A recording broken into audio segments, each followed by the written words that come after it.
flame on max. I'ma keep it going till there ain't nothing left. Going till there ain't nothing, keep the flame on max. I'ma keep it going till there ain't nothing left. Going till there ain't nothing, keep the flame on max. I'ma keep it going till there ain't nothing left. This is the Dawghouse Sports Podcast.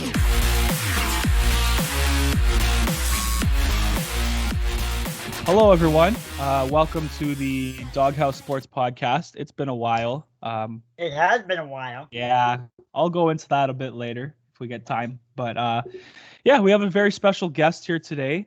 We got former NHLer, American Leaguer. Yeah, he played in the. I think he played in the East Coast League too for a bit. Former pro. Guy's a beauty. He's got this book out.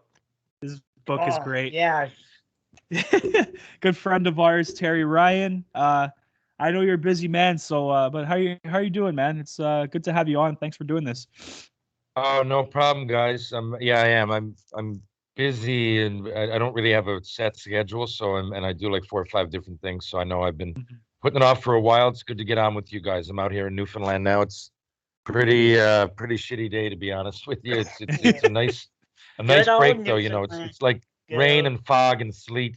Everything Newfoundland's known for weather-wise is happening right now. Oh shit, eh? Yeah, it's up. We're up in Brampton actually, so it's a little bit rainy and cold today too. So, yeah, for sure, man. It's good though. So, I see you're working on we were talking about though. You're working on a movie set. You do a lot of you've been in a couple shows and movies and stuff, and you work on a set, which is pretty cool. That's pretty awesome though, man. How did you kind of get started on that? Like, did you just one day just thought like, hey, they'll just try it out? It was timing and just knowing the right people. But you know, I didn't really know I was even going to do it. I knew the right people kind of by accident. Meaning, I never really. It wasn't a goal of mine. I mean, I was interesting. I just thought acting on film, you know, outside of like doing a commercial as myself or something in pro hockey. I just thought it was so far off, and I didn't think I was in the right time or place. Like, what happened is my hockey career ended early. I mean, it was injury more than anything. So I really didn't expect that to happen. So I had to look for something to do, and I went back. I was a Red Bull rep for a couple of years. I just felt unfulfilled. I don't know. I don't want to say it's a bad job. They treated me really well. I was a territory manager in Newfoundland. I just, I don't know. I was bored. So I went back to university. And while I was in there, I didn't really know what I was going to do. So I just took random courses. And then towards the end, I realized I went to see the academic advisor. And I was real close to a BA in folklore and English. A lot of people don't even know what folklore is, and trust me, I didn't really either going in. But let's just stories, traditions, kind of, everything is folklore. The first course is the whole thing is trying to define the word. But Newfoundland's heavy on times, traditions. A lot of people that that pass down legacies and their heritage. It really, maybe it's being an island. But it really, like the Clary family, there's a good hockey name. Yeah, that goes back to the 1600s in his area. Danny's from the oldest area in North America. Cupid's discovered by John Guy in 1600. And I maybe it's, fishing's a big thing, and a lot of those smaller communities stayed as they were. And, being an island, I guess, like not as many people, or if they do move. There's lots in Ontario and Alberta, just to name a couple, but they come back. We tend to really, really embrace our home, and a lot of people come back and things like that. So the folklore is heavy around here. We've got one of the biggest departments in North America, and it was interesting. I was in there doing papers on like superstitions in hockey. I guess that's why I went towards it. Not that you asked, but I went in there. I'm interested in history, but I found when I'm doing history, I'm just repeating the same thing back to the prof that he or she already knows. But with folklore, it'd say, go do your own research. I did the history of bingo in all Arnold's Cove. I don't know. I did do one on superstitions in hockey, though. I did one on hockey commentators. I got to know Foster here. I interviewed Bob Cole. He's from here, and through that. Ooh. Did some research on Foster Hewitt, and you'd be surprised what's out there if you just go to the library and look in the archive. And that's kind of what it teaches you to do. So anyway, while I was in there, I always made a side dollar doing public speeches or whatever.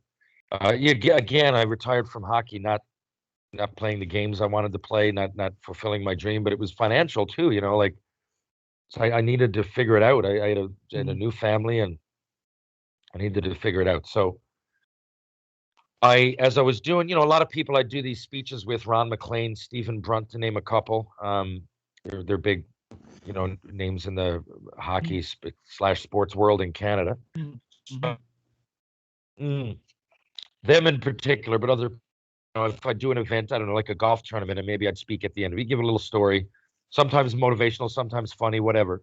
Well, people would say, you should write a book. But the thing is, I kind of did. I'm not saying I wrote a book or it was conscious, but I was an only child growing up. I had to move coast to coast. So I always had a journal with me, and I'd kind of write down, not every day, not like a diary, but certain things would happen, and I'd be like, this is weird. And today it would have been Instagram. I probably wouldn't have done it. I would have taken a picture and called it a day. But I'm glad the era really helped me. Timing's everything. So I would write everything down. And then so when I went back and looked at these journals I had written, I had stacks of them. I mean, I could have put in 10 books. I don't know how good they would have been, but I knew I had enough for one. And so anyway, I got approached, and to make a longer story short, I got approached, but the publishing company that approached me wanted me to have a ghostwriter, first of all. And they wanted more of the Montreal story than anything about, the player, kind of selling out players a little bit, and then, the turmoil that I had. Well, I did have a bit of animosity towards a coach there, Michel Therrien, but I never really was down on the Montreal Canadiens. I know it might have looked like that publicly because it didn't work out like I wanted it to, but every moment I was there, I enjoyed it. And when I tell stories about, not getting a shift some games, I was 18 and 19 years old. So I didn't mind that. I knew I was there to learn. It was just Michel Therrien. I couldn't stand the guy, right? So anyway, that's what they wanted me to talk about. And they were going to pay me pretty good money to do it. And I just didn't want to do it. I said, because I looked at, that's why if you look at the book, there's only a couple chapters on Montreal. I tried to include one chapter out of each place that I stopped, because Colorado Springs was as important as Montreal to me, Terry the person. To the public and to the publishers, they wanted Terry the hockey player in the late 90s. And there was just so much more to it. So I'm getting to your answer to your question. It's a long one, but it's all interesting. So I was in there and I didn't really know, man. I went to the academic advisor, and she said, well, you're a couple courses away from a folklore English degree. And I had a BA. So what I could do for that is go on and be an elementary school teacher. And my dad was, but my dad was also a pro hockey player. And not that growing up, I noticed, and teaching can be hard, as a hockey season can be, but the time off, and it's the same time you get your Christmas, and then you're usually around May or June, you're done, which is pretty much the same as a hockey season. And, if you're coaching hockey, it can be similar, you're dealing with kids. That was it. So I got accepted to do education in MUN, but it would have been another year or two of school. And I had a family to support. And the only thing I was doing for money was playing senior hockey here in Newfoundland. Now it was, anyway, so I was going to do education, and it was tempting, but, well, it's what I wanted to do. But I had a friend, Alan Hawko, and Alan plays the lead in Republic of Doyle. He plays Jake Doyle. And he had just started, I think it was in season 3 or 4. And I just told him I needed some work, and he gave me a couple of days like background acting. But, that's just hit or miss. If they don't have background actors, you're not in, and you can't be in every day because you're establishing the same faces. So it was nice for a paycheck for a few weeks. But then I was like, maybe I can get on the crew. So that was it. I was basically waiting, but it would have been a struggle to go through 2 years of more of the family. So I got lured into set. I started on locations, which is kind of bottom of the barrel, but it's still pretty good money. There's unions in there and everything. And you're talking about $200-300 a day to start out. So it was like I said, it was tempting.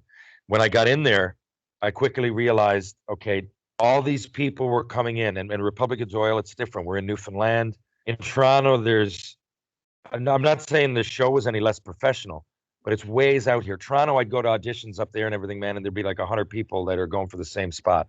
For down here, anyway, I'm kind of getting ahead of myself though. How did I get into it? Okay. So Oh. so anyway, Go I ahead, talked man. my way into a couple stunts. That's what happened. I was on the crew and I talked my way into a couple stunts. And at first, the stunt guy, James Binkley, is actually from around Toronto. And I went over. I said, "Come on, Binks. I know you're a Leafs fan. I fought Domi at center ice. Like, you can't get me in here. These guys coming in like 6'4", 250, and wearing shoulder pads to roll down a hill. I'm like, this is a joke." So, but I was ignorant to it because like now I realize, there's you wear pads for a lot of the stunts for a good reason. You don't want to get hurt, and it's not about balls, it's about timing. Some of it, I guess, is about balls if you bring heights into it, but most of it, I'm doing fights and jumps and things. It's about timing, and it's about selling the camera that the punch hit your face when and that's easier said than done. It seems easy, but it's camera angles and it's timing, and you got to be willing, not to take a punch, but to trust and it knows at some point. So there is something to it. And then there's the form, and so I know now because now this is 7 years, 8 years later.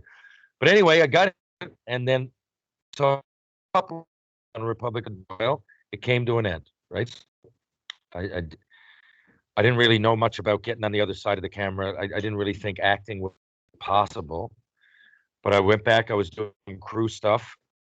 Hawk came over. He was doing a movie called Maudie, and actually a great movie, underrated movie. It's really slow, but it's into Ethan Hawke and Jesus, I forget her name. It's a quick Google.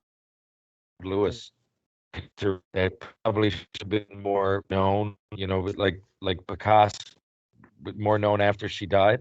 But anyway, it's a great story. Ethan Hawke was here for that, and I'm not saying I'm good buddies with him. I haven't really talked to him since, but while he was here, he was looking to, go out for a few years, down to a couple of bars downtown, my buddy's own, and we had some good chats. And he said, and he read, but I had it's actually however long ago that book had just come out, the first one, and I went on set, and it's a faux pas to even talk to the actors, but I threw him my book, and because one day in Montreal, he was at a bar with Kiefer Sutherland, Bonanote, and I was there. I was eating. I didn't meet him, but he was right with him there. And, Oh, wow. So anyway, yeah, and in the book, I mentioned some stuff about being at that place. Mm-hmm. So anyway, sure enough, about 6 days later, I'm on set, and all I did, I threw it in his seat walking by, like I still didn't talk to him. So then a few days later on set, yeah, he just came over. He said, "I loved your book," and he said, "Yeah, I went to Montreal and watched some games with Kiefer." I said, "I know, I was in Bonanote one time. You were there." So then we kind of hit it off for that little package of time, and we went downtown anyway. And he told me, he's like, you should try auditioning," and I'm like, "Wow, why?" Like, people go to film school, you get a background. Like, I'm not just going to audition, like, and I will, but there's no one going to give me that opportunity, which honestly, 999 out of 1,000, I was right. But I'd had those, he said, "Well, you've done stunts, so you've got, like, that's actress stuff. That falls in under the acting union." I said, "I didn't even know that. It was a good paycheck. I noticed that." And he said, "Well, no, really. So you do have a leg to stand on. Call your local actor and just see." And then what I did, I called Alan, my buddy there. I just said, Alan Hawko, who played Jake. And I said, "What do you think I should do?" And between the jigs and reels, he just hooked me up with the right people. He said, "If you want to go in, you can go in. You've earned that. You've worked with us. You've done stunts. It's not like it's out of nowhere. It's not someone off the street." So I know they had to bend rules, so hats off to them. But I went in for this. I went in for the Frontier. There was a show called Frontier, and I went in to audition for the chef. Mm-hmm. And this chef is British, and he's in it, like, I'm not going to say a lot, but probably 5 or 6 episodes during the length of that series, which went 3 seasons. He was in there. So it was a pretty big role considering I was coming from nothing. And just like I thought. I went in and I bombed, and that's the truth. I couldn't get the British accent. I was nervous, but the casting directors, whatever they call them, agents were in there.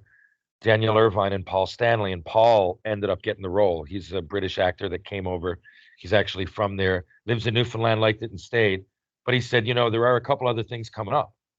And he said, this one, I don't mind a sentence. I just didn't have confidence that I could go 4 or 3 seasons and do this accent. And I couldn't have, like, honestly, I couldn't have.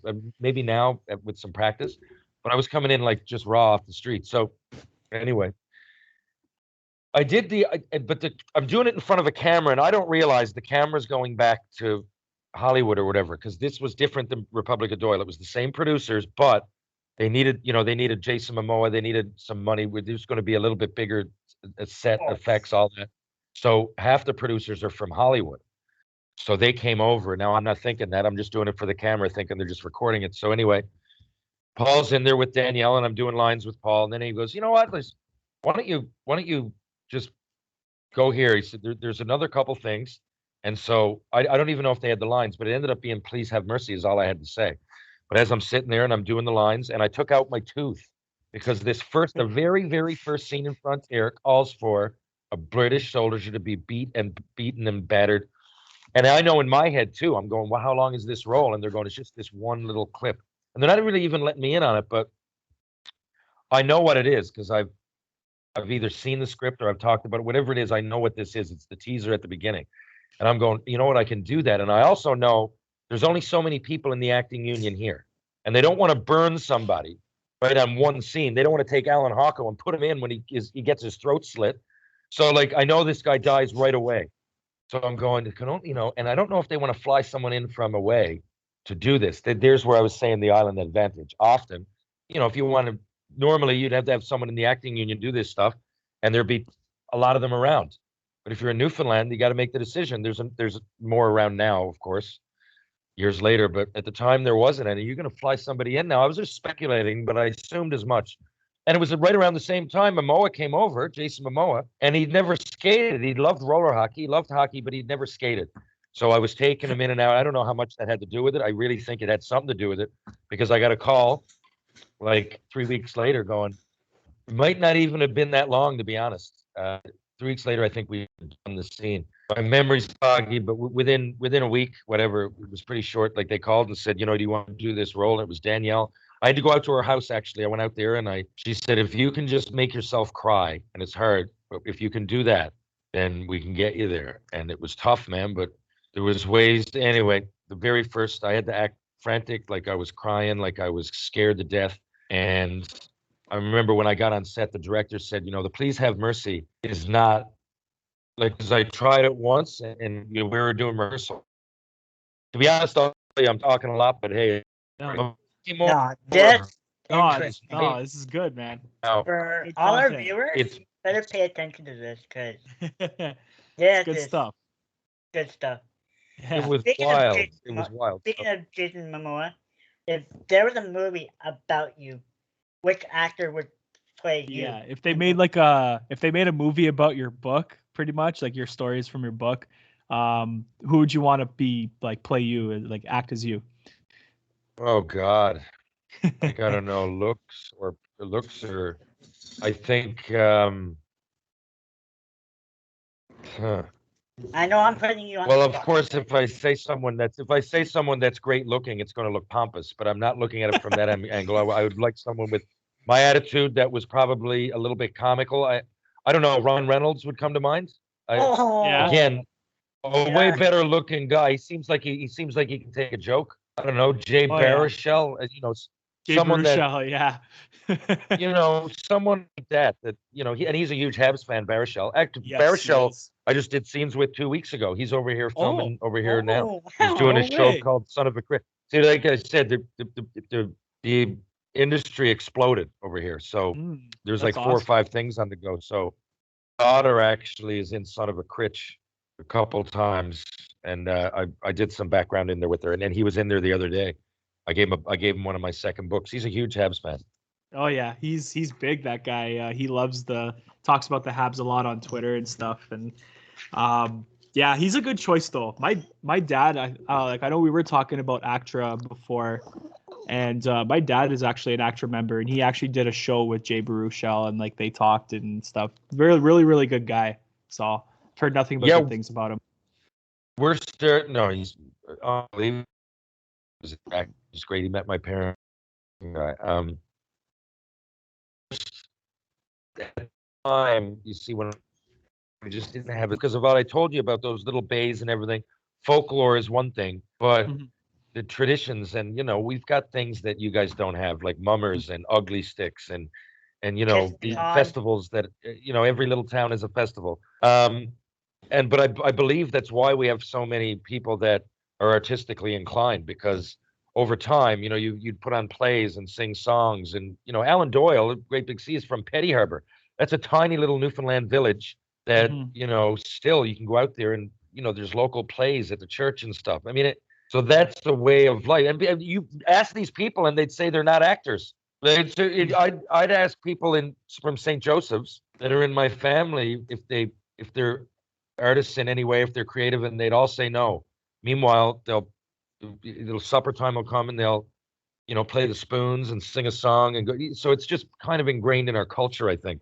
So now that it's taking off here, there's all kinds of people. I mean, now, and that story is and I'll sum it up fast. So that happened. That's how I got in to the industry, and I stayed. But now it's exploding. Yesterday I did another episode of Hudson and Rex, and I'm doing like I remember you telling me that. I do stunts. I can only I was a villain in episode 9 or 11. There's a hockey episode coming. I had the boys in, but unless you're a main character, you can't really go back and acting unless you're in the background because your face is established. So the other day, this week, the other day, every day this week, I was in playing a background actor. But now, and in this particular scene, which is rare. Usually you've got background 10 or 20 maximum. This particular scene was a bomb is to go off. We're in this huge room, the rooms in Newfoundland, this big museum. So there's background everywhere. There's like 70 of us. And I was talking to people, and over the years, so the credentials are you need 2 or you need a combination of 3 speaking roles or stunts or 15 background roles. So at the time there just wasn't that many things out there, so there wasn't that many people in. Even when I got in, that was, I don't know, really recent history, 5 or 6 years ago when I finally got into the union permanently. But now, well, I was asking people out there the weekend, and there was probably 40 or 50 people in. So that's a great thing. And in Newfoundland, it's become a major industry. Not only the artistic industry, but the arts community, which was always big. I mean, check out our comedy, check out our, the cast of this hour's 22 minutes has traditionally all been from Newfoundland, with exceptions, but they're all from here. The Cod Co before that. So we've always had them, but now all of a sudden the film industry, we've got, you had people like, oh, can you turn that down? So you had people like Alan Doyle, who's not only a great singer-songwriter with Great Big Sea, but he's in Robin Hood. He plays in the movies. He's an actor. Ron Hines, a legend, but he's also an actor. They had a show so people here kind of just did everything, Now the film is really rising, but if I go out to work and I'm there with a few people yesterday talking, and we're talking about actor or whatever, I was sitting next to one of the guys in Hey Rosetta. He was doing locations. That's a major band from here. So that's the thing here is that when you go to work, even the people on the crew are all, for the most part, they're poets or they're musicians. Mom, don't finish the interview for me now, right? I know you want to. Mom's over there, most controlling person I know. And as I'm speaking, trying to remind me. Yeah. Say hi to your Anyway. mom for us. Yeah. Well, I've got to do it in this room right now because the Wi-Fi doesn't work in there. Anyway, long answer. That's how I got in. That's awesome though, man. Oh. That's pretty awesome. Yeah, because like we were talking about, like I was thinking maybe in the future, maybe becoming an ACTRA member, doing little cameos here and there. Like you said, kind of make some money on the side, and we'll see, right? Kind of plan. If it's something you'd like to pursue, I would recommend like you do those background days, but I don't think it'd take too much digging to find a place that you could start on a set and do locations work, which is just like, production assistant, like low level. But if you're in there every day and they see that, you'll automatically get background days. And then, everything I'm telling you, that was a process that took a while. I was willing at the first, everything from lock up scenes to like, I mean it, like cleaning toilets and shit, like whatever it took, I did it. And then within a year or two, I was on set dressing, right? Set dressing's great. They say like, here's this room, make it look like it's 1975. Here's your money. You're not even on set. You're always a day or two ahead of the group or behind cleaning it all up. But I loved set dressing, and had I not wanted to get into stunts and acting permanently and all those things, I definitely would have stayed at that. But and that, even guys, I come to Toronto. I mean, it hasn't happened recently for a couple of years, but I would go up to Toronto for like, if I needed, say we were on hiatus down here and there was nothing going on, I would fly to Toronto, try to schedule it maybe around a couple of Blue Jays games, stay for a month, and literally every day I'd be a permittee. On the, you just call. I got up there. I got accepted I got a permittee status, which was pretty easy. And I just make a call in the morning and say, where do you need me? And they'd say, yeah, we need people in Scarborough to film Star Trek, or we need people on Schitt's Creek. And more often than not, I got a day. And that means that there's not enough people there doing it. So I'm guessing that it's probably still that. Maybe there's so many things going on in Toronto and Vancouver. It's probably like this Saskatchewan is probably not the case. You guys are in Brampton, and that's different. I think if you wanted to get in, really, I think it's possible. Yeah. Oh, that's good to know. I'll definitely look into that for sure. I have some other things kind of on the go right now, but definitely something I've been thinking about the last little while. So I'll definitely keep you posted on whatever happens there. So pretty juicy stuff. Yeah, so I wanted to go more into the book now and some of your story, some of the great stories you had in there. So would you be able to tell some good stories from, I know there was one that I really liked, and because my brother read the book too, right? And it was the one when you were in junior, and when you and some of your teammates went to the McDonald's during the during the fight when the fire alarm went off. Would you be able to go into that? Because that's a great fucking story. We were in Tri-Cities. Yeah. Tri-Cities, first of all, a lot of people don't know where that is. And there's a couple of places in the United States that call themselves. There's no official place, Tri-Cities. It's Kennewick, Richland, and Pasco. It's in southern Washington. It's right on the Oregon border. Pendleton is, as I recall, 15 or 20-minute drive. Portland, where the Portland Winterhawks play, is about 3 hours away. Seattle is about 2.5 hours. So it's an area of the world that people enjoy hockey, but I don't think Canadians, it's not a hockey hotbed, and a lot of Canadians know who Carey Price and, say, Scott Gomez and me or Damon Lankauer are, but they don't realize where Tri-City actually is. So I'll preface it with saying it was great in junior because the community was growing. We were there I was there for the 4th and 5th year, and 6th and 7th. I just mean of their existence. So they were just learning, and they really embraced the Canadians, the hockey players, the game. They would cheer for offside. We'd stay afterwards and do interviews long before they were doing that at like the NHL All-Star game and stuff. We'd have that set up. There'd be a mic after the game, and everybody could hear. They loved us. So it was an unbelievable experience. And years later, I went to Red Deer and played in Canada, and that was great for a lot of reasons too. 3 years in Tri-Cities, we didn't have one game on TV. Do you ever see them play?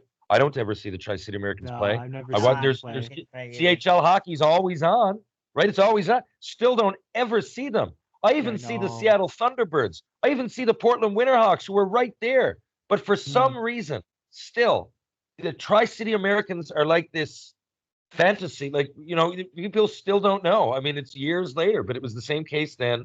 And I like that. So, like the redheaded stepchild of my second game in Red Deer was on national TV. We beat Brandon 7-2. Second game until which I played I got drafted to Tri-Cities as a 14-year-old, and this by Red Deer I was 19. So 5 years, not one game on any network in TV or in Wow. Canada.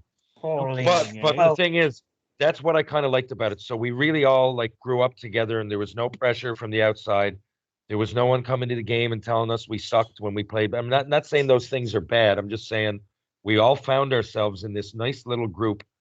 And when I was 16, going there, when I was 15, 16, they planned on rebuilding with that exact group. So it's not like I went there with a bunch of guys that ended up leaving the next year. The group that I went there with, we grew up together, kind of thing, right? We graduated high school together. We kind of, for lack of sounding cliche, boys turning men, right? So it was awesome. So anyway, we're in there, and that went for the coaches too. We really felt like a family. So we were in there one day and we were practicing, and I'd always tread the line, but our coach Bob Laux used to be a wrestler. They call it Little Brutus was his actual wrestling name. He was Oh, used shit. and he Yes. yeah, and he had a big jaw. He looked like a wrestler. He had a reputation for being a real, he could crack the whip, and which was true, but he had a heart of gold. So, and I didn't know that though going in, but so this would be our, I guess, halfway through the year, and Bob was a big teddy bear, but he ran a strict practice. So, but and he even would call me in, and like I know exactly the kind of guy you are, and we need that, but just don't go too far. Right? And Damon Lankow was like the other way. He was like to have fun, but very, when you got in the room, serious. He just didn't speak much. He didn't. Mhm. He wouldn't get up and give a speech or anything. He would just go out and do his job. Mm-hmm. So, but I was more vocal, right? And then when I say Right. that, and Chad Cabana we had as our captain, I say it because each team is led by different forces, right? So Uh-huh. That's anyway, right. we were out there, and so I looked over. So the gas leak happened. So we didn't know what it was at first. The fire alarm went off, so we all went in the room, and then gas leak. So we all went outside, and it happened to be this time in Tri-Cities, which there might be 2 weeks that there's any snow, let alone ice, and it doesn't ever stick. But for this particular day, man, even in this 3 years I was there, I don't remember there being ice on the ground. I don't. So it's in the desert, right? Like it's the mountain range that Seattle, you no. hear all the rain in Seattle. Well, we're on the other side of that. It's cactuses and stuff. It's rattlesnakes. It's desert. You feel like you're in Nevada. So Jesus. yeah, it's wild. People don't realize that either. It's right there, but it's desert. And so we come outside because of the gas leak. Again, we've had practices delayed and everything, but we're in the room. So now we're outside, and it's fucking cold. But on the way outside, I grabbed my keys. I don't know what, and that's what I was thinking, because I was like, it's pretty cold today. Like normally we could go out and it would be a little bit nippy. We got our gear on, but it's going to be freezing. But it's a gas leak, and I knew we couldn't get back in. So I got out. As soon as we got outside, everybody's kind of sitting there. We're on the snowbank, and I'm looking at my car, and it's just it's like it's made. I'm like, we got to do this. I'm like, I can. I'm looking at Lanks going, come on. I'm like, we can skate to the car. It's right there. I got my. At least we got to get in and get warm. Oh So, my God. and I swear to you, it was like a red carpet just opened up. It was like parting of the Red Seas. Um, So Mark Hurley, Lanks, there might have been one other person. I can't remember who.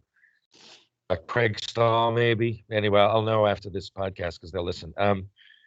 We skate. I turned it on. So I have no harm done yet. I'm in my car and it's warm and everybody's out there calling. I'm like, I'd love to take you all in, but it's a gas leak.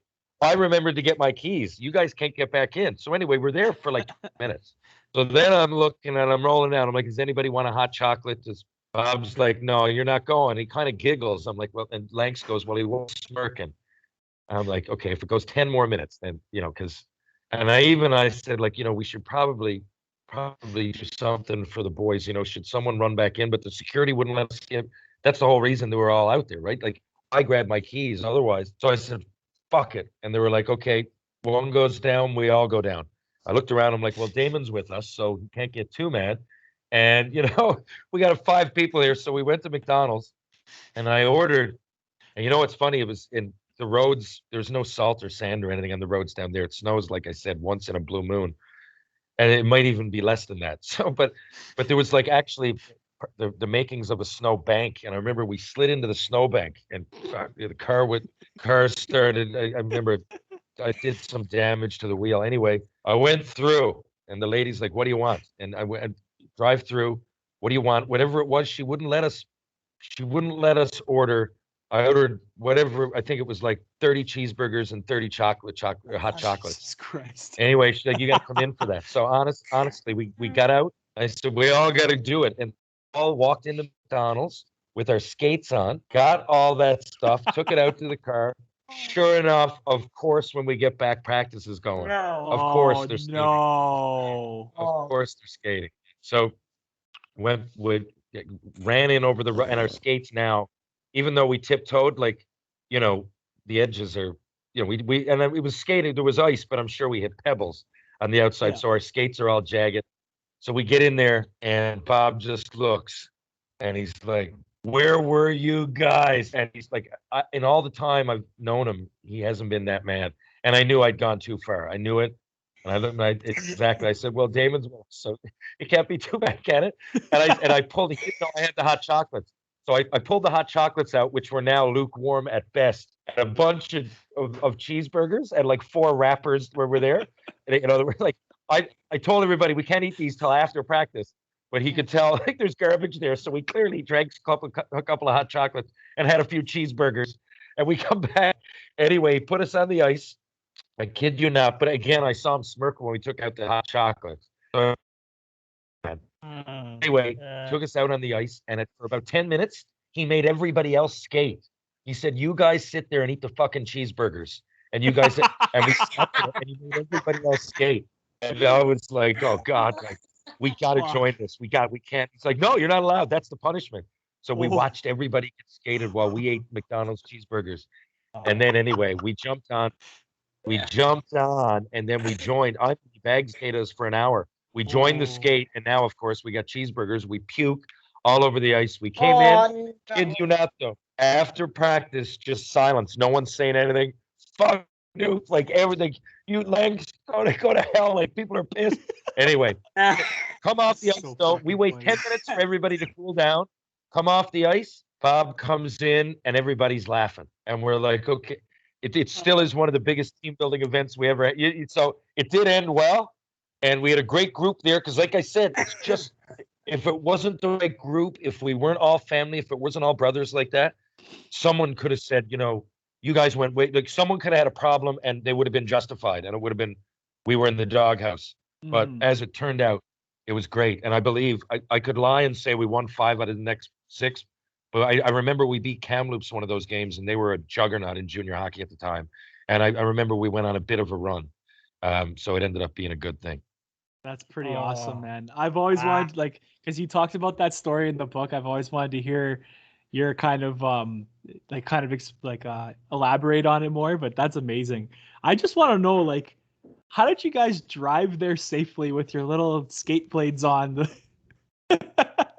Yeah, no, with skates on too. That was the hard part. Ever drive with bare feet? It feels, you're like, oh, that'd be easy, and you're like, oh, there's something different about this, right? Well, it was like that. I like halfway through the drive, I was like, whoa, guys, like it's like it's shitty weather out. You know, it was like a drizzly snow. It was getting there. It was bad weather. And I'm like, you know, halfway through, I remember thinking, you know, I shouldn't have taken the car. It was a bit alarming, to be honest. But anyway, it all worked out. That's fucking amazing. And look, I love you guys, but I got to go now. I got to take off. Okay, so we'll have to do volume 1 and 2. Yeah. How long have we been on the air? No worries. What's that, buddy? How long have we been? How long have we been on the air? Just touching 40 minutes. Just 40 minutes. Okay. Yeah. So and the only reason I say it is because I'm getting a text coming across the top. I just got to, it's a long story. I talked about the film industry. I got one of those things happening. But hey, my buddy can wait. Let's leave it 5 minutes. If there's any anything you guys want to know, that's probably too short for a story. But is there anything you're curious about in my career or Newfoundland or anything in the film industry? What would you like to talk about? Yeah, Jacob, do you have any questions? I think I'm good. I have one thing for you guys. What made you start this podcast? And Jacob, where are you from? Are you guys both in Brampton? Yeah, we're both from Brampton. We're basically like 5 minutes apart from each other. Yeah, actually. Are you hockey fans? Yeah, big obviously you're a hockey fan. Sorry. I used to be a Leaf fans. I meant to say, are you Leaf fans? I'm a Habs fan. Big Habs fan here. I used So- to be. Okay, I used to be a Leafs fan. Now I turned to the dark side. So He's now a Montreal. Adrian from the Instagram. I figured you were Montreal, and you Mhm. guys know I've like I've got a large community of ball hockey friends in Brampton. Brampton's Oh, yeah? huge with ball hockey. Oh, no Oh way. God, Brampton Midnight Express. It was the Toronto Midnight Express, and then it became the Brampton Midnight Express. They Uh-huh. are one of the best teams ever. We won a national. To be honest, I got Right, two okay. national championships, one with Montreal and one with Newfoundland. And the team with Newfoundland was ball hockey's another story. Maybe we'll talk about that another time. Oh, It's for very sure. oh for a lot of yeah, people listening are like got ball you. hockey. I don't mean street hockey. I mean like ball hockey, and Oh. you know there's a world championships, there's a nationals. The biggest legend of all time, in my opinion, is Chicky Mentes, James Chicky Mentes. His daughter plays pro now for the girls team, one of the Oh, girls nice. teams in Toronto. Anyway, he's a legend. He's the best player I've ever seen with my own two eyes. Has 4 or 5 worlds. He's from Brampton, but they went in the 90s. The Toronto Midnight Express won a bunch, and then they call it Brampton now. And in the mid 2000s, they kind of had to change things, but just their personnel and everything and get younger. And now they're a juggernaut again. They're just a great team. They got awesome ball hockey there. One of the biggest wins I've ever had was at home in Newfoundland, beating them. Yeah. That's awesome. Oh man, I'm definitely I wrote that down. I'm gonna go do my research actually in a few minutes. Yeah, for I'm sure. gonna do that as That's well. awesome. I used to play in a ball hockey league down here when I was a teenager and all. But yeah, I haven't done it in a while. So, but I'll definitely take a look there. But I know you got a busy schedule there, Terry. But thanks for doing this again, eh? Yeah, thank you so much, Terry. Thanks again, eh, buddy. We'll do this again sometime. Yeah, well, I told you I'm busy. Phone's going off now. But at least we got this in. I've been promising Yeah. it for a month. Oh, I know. Yeah. So at least we got this in. And if Man, you I got guys, another hockey player in my book. Awesome. can you tell just, these guys are, here. I'm sorry, guys. It's all I no, don't it's know all why good, she man. No, answered it's the good. phone. Don't worry, buddy. I know Um, you on the go all the time, so it's all good, big guy. Okay, listen, like I was saying, now that I know we got this Skype, if you can write down a bunch of stuff you want to ask me, We got for it. those listening, I just let these guys know this morning, if you want to finish this, we can do it sometime Yeah. soon. I promise. I just got some Yeah. commitments, but let's make this Hey, no volume 1 worries. and we'll do volume 2 soon. Awesome, buddy. Awesome. Take care, eh? Thanks, Hey, guys. Thanks, care, Terry. You too. See you guys. Take it easy. So we'll talk for a few more minutes before we cap this episode off. Just want to also thank Terry for joining us. I know he's got a very busy schedule. I'm telling We'll you, yeah. Go ahead, for Jacob. all our viewers, this is one hell of an interesting interview. Yeah, he's awesome. He's always been a solid dude. Like, I read his book, and he's a very passionate very passionate guy. You can tell he wears his heart on his sleeve and He loves even his community. He even name dropped Jason Momoa. Now that Yeah, he met him and did a movie. That's pretty fucking dope, man. Like, that's pretty fucking cool. Jay oh, Baruchel too, and I wanted, it's cool. I kind of got to talk to him about the whole movie industry thing, because I've kind of been wanting to ask him about that for a yeah. while. So, kind of the insides and outs of it. So, hey, maybe Wait. if I become an actor member one day, maybe I'll be working with him. We'll see. we'll see. We'll But see. yeah, Maybe- we gotta do a part 2 of this. Oh yeah, for sure. He'll come back for sure. I know we've been planning this for months actually, since like the spring. It's just because again he's A busy he's man. always on call. Yeah, he's a busy man. He was running for council at one point. Yeah, I saw that as well. Yeah, for sure, man. Yeah, he's a busy guy. He's doing a lot of things. So Now, speaking yeah. of busy guy, Adrian, where have you been? yeah, so I wanted so I was gonna say we would talk about why I took some time off. Just life got really busy, and I was just tired, man. Just tired emotionally, physically, just mentally, just tired all around. Any way you could think of. And the Blue Jays losing is not. Yeah, that was hard. That was heartbreaking too. But yeah, I just needed some time away. I was in school for like a month, It's some course I took through my employer, and that was eating up a lot of my time, and that's okay because I wanted to do it. It's just I couldn't balance making videos, doing this podcast, and like all this other stuff. I couldn't really And plus, balance everything. TikTok is so much easier than. Yeah, I was trying to get. I kind of took the time away from all this, to kind of focus on school for the month that I was there, and also, yeah, like my TikTok channel, just making videos there and simple little 30-second videos. That doesn't take a lot of effort. So, yeah, I mean, We'll be yeah, back to that's school, a whole. no worries. Yeah, I want to do start getting back. This will be kind of like our first episode back, more or less. And Quinn might be back as well, so. Yeah, we're all trying to, I think a break was good, kind of refreshed. I've been. Yeah, my mental health's been kind of like really out of whack lately, so I'm gonna go see my doctor next week and see what we can do there. Nice. See, try to get my life back going. So I just needed a break, man. I just needed a break. Like there'd be A break is times. all good for you. Yeah, man. There was times where like I needed I just I'm just exhausted. I come home from work and I'm like up till like 4 a.m. sometimes, like on working on a podcast video, like editing or posting a video or making a YouTube video. If you want, I can probably leave the Slack as well. Yeah, man. Well, it's okay. Slack as well.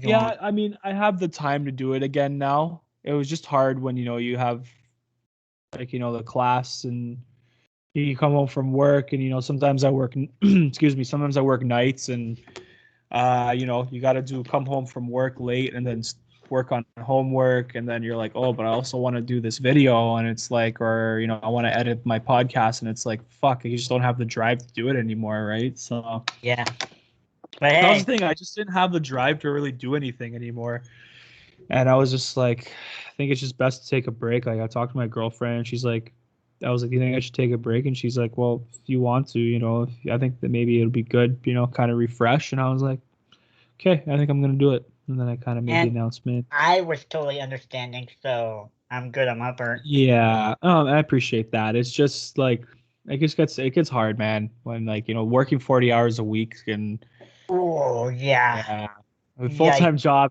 it's hard, So. So Adrian, my friend, do we have any guests in the works for? Not really right now, because again, I've been out of it for so long, so I we might have to lost touch of the connects, but I'm working on it though. Speaking of which, I got one member. While we were on this break, I got one podcast that might want to come on. So yeah, I think I remember you saying about that. Yeah, that would be good. That'd be a pretty sick collaboration. I might have a buddy of mine that might want to come on. He's got his own show. We might maybe do a collaboration. Justin. Yeah, Justin Allery, who's been on my show before from Inside the Crease. We might be working on a little collaboration. It's been a while. I'm gonna, Justin, if you're listening, I'm gonna message you soon, buddy. I just needed a break from everything. And that's that. But I'd like to work with you, and you're a good guy. Great hockey stories. I mean, I could listen to his hockey stories for hours, dude, man. I already know all. Love it. I was watching Habs Night and stuff. Oh, he's great. Yeah, he's great on Habs Tonight too when he calls in. Speaking of which, I haven't called into that show in a while. Maybe I haven't called into that show in a while either. Yeah, I've just been so busy, and I hope those guys over there. Shout out to the guys over there. Shout out to Dale and Nick. Dale, Derek, Anik, everyone. You know what? Shout out to Brandon because he's a father now. So yeah, that's true. Yeah, shout out to Brandon being a new dad. Got a new baby boy, I think it was. Yeah. I believe so, yeah. Yeah, I believe so. Good for you, man. Brandon, I hope you're doing well. Daddy duty talked to you in a while, man. Daddy duty is going to be a lot for him. Yeah, for sure. But yeah, I wanted to kind of touch that up a little bit and just needed a mental break from everything and just focus on school for a month.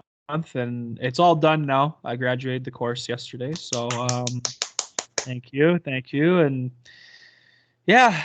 so I'm ready to go back. Yeah, I've been waiting for this day for a while. Well, that's good, man. Yeah, I just needed some time, buddy. I was plus trying to learn some new things, some new editing software. So Hey, that's you another know what? reason. Shout out to me because I'm going back into the editing game. Yeah, man. I want to see some of your stuff, man. We can So check if that you're out. thinking about for all our viewers, if you guys are like first time editors, try DaVinci. It's really DaVinci is the best one. Yes, Yeah. absolutely. I found Either this one called for VideoPad. So for I people like who's it. on Windows, DaVinci, or for people who's on iOS, Apple, or whatever you call it, try Premiere Pro. It's basically the same thing. Adobe Premiere, yeah. Yeah. Yeah, pretty much, yeah. I'd like to definitely one day get one of those. One day. We'll One see. day. Yeah, one day at a time. I like this VideoPad thing. I've been trying VideoPad. So I've been editing my TikTok videos on there, and it's actually really cool. So Nice. yeah. So, anyways, guys, got about 54 minutes here. We're getting What? Yeah. No, that's gonna be a yeah. long. That's That's gonna okay. be a long video to edit, bro.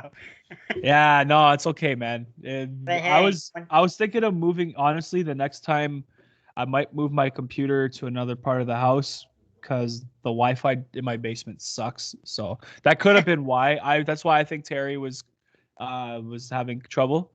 I think it's because my Wi-Fi sucks too. I don't know. I could be. I don't know. my But bed- it was my cutting bed's out. good, so. Yeah, I don't know. It's because we're all like the router's all the way upstairs, and I think yeah, it was me. Yeah, it was even Have- giving me a notification saying that the connection was bad. So Have you that's tried why. doing it in your bedroom or no? I do, but like Have you thought about it? I Or no? have. Yeah, I have, but like I don't know. We'll see. You probably might need to have a desk over there. That's well, I do, but and just like I don't know, it could probably get loud. Like at least if we're in the basement, like we're in the bottom and no one can really hear. But it's all good. I It's I all like good. the basement We'll though. figure this out. Yeah, well, we'll make it work. It's just the Wi-Fi sucks down here. So, anyways, Once again, shout out to Terry. Thank you for doing this. oh man, such a good guy, man. I love that dude. He's The storytelling. Oh my god. I know he's like I said, he's very passionate, and I love that about him. He's very passionate, and Too man, bad I'm we telling you, couldn't. Too bad we couldn't get into the Mike Milbury story, but it's okay. He we'll, wants to do a part 2, and again, he's a really busy guy, we'll get to a and part two. I respect that. Oh yeah, no, he's a good dude. I'm telling you, that guy is one of the coolest people, one of the coolest cats in town. That's for sure. So Oh, I totally. could tell he's got so many good stories, man. Oh, guy's a I fucking can't beauty. wait for those stories. Yeah, me too, man. But Anyways, yeah. this is don't forget to like and subscribe. I know we haven't posted much lately, so Yeah. I was yeah. supposed to post a highlight video, but I got I That's slacked off. okay, man. So. Don't worry about it, dude. Trust me, it's no rush for anything. It's not like I don't really, me. I don't really care if you Yeah, do I it, know. you do it. If you don't, you don't. It's no big deal, right? So I'm not gonna push. That's the thing. I want to say one more thing actually before we cap it off, but like I push myself too much, and that's why I had to take a break. I would never want to push you too much. You know what I mean? Just for this, it's not. You know what I mean? I would not want. I don't know why, because every time I do something, I just want to like get your opinion on it. So Oh man. I know. Yeah, what man. to do. I'm all good for fucking what do you call it? A highlight video, man. That's pretty dope. Yeah, man. Yeah. Because I know Yeah, some podcasts do that, like they Mm-hmm. compile like some clips and then put it out. Yeah. As a highlight video. Yeah, man. No, it's a great video. It's a good idea, man. For sure. Don't worry. For sure. Once you guys see it, it's gonna be good. Absolutely. Take your time with it too, man. Just take your time I with just it. gotta find the right clips and stuff. So. Yeah, man. For sure. It's okay though. Anyways, guys, We're gonna cap it rambling off on, here. but hey. Yeah, we're gonna cap it off here, but thanks for joining us, and should we also post some links in the description as well for our YouTube? Sure. Yeah, sure, man. Yeah. Like that. Just remind me, but I'll do that though. for sure. I might forget. Yeah. Oh, fuck. Anyways, boys. And this ladies is- and gentlemen who've been watching, peace out. Thanks for joining us. Terry, thanks again. Once again, yeah. And yeah, this has been a fun fucking time. Let's fucking get her. We're Oh, signing yeah, off. boy. Yeah.